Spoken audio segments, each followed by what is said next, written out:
女星吴姗如 Sandy 拥有美国华盛顿大学的高学历，毕业返台后原先担任国中英文教师，2013年一次机缘成为网络节目主持人，后来跟父亲吴宗宪搭档主持《小明星大跟班》，敲响金钟，夺下综艺节目主持人奖。吴姗如演艺事业顺遂，不过近期受访却透露，比起演艺圈，她更想回到教育界。甚至语出惊人，如果哪天我无声无息地离开演艺圈，大家真的不用太意外。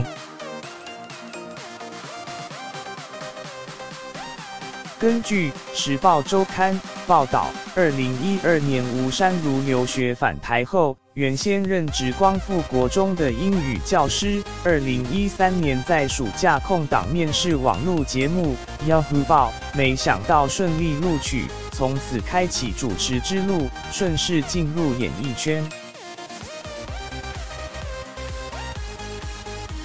吴姗如原本打算边教课边主持，后来因为课程排不拢，只好放弃改兼家教。吴姗如说，兼任家教期间，曾碰到一名想出国留学的学生，但学生家长中断他的求学规划。当时吴姗如想尽办法鼓励他，并帮他求得父母同意，才让他得以顺利出国。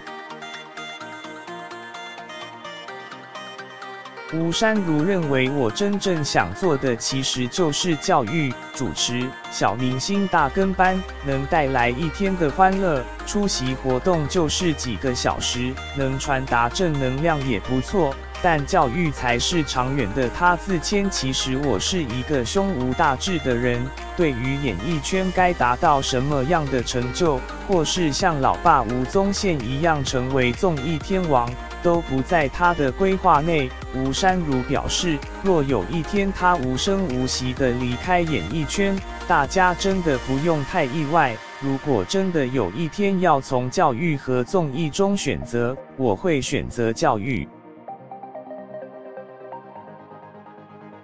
谈到家庭，吴姗如坦言，从小在严母张薇薇的教导下，让她知道父母只能作为一个辅导的角色，不应该要求孩子你要什么，而是孩子想要什么你就全力辅助他，这才是一个家庭的管理者。你管他不代表你有权利拥有他，要知道有一天小孩会离开家，至于未来是否有组成家庭的规划，他强调一定会结婚生小孩，但没有确切时间表。对于老爸吴宗宪想在2025前抱孙的愿望，吴姗如笑说，这就是为人父的心态。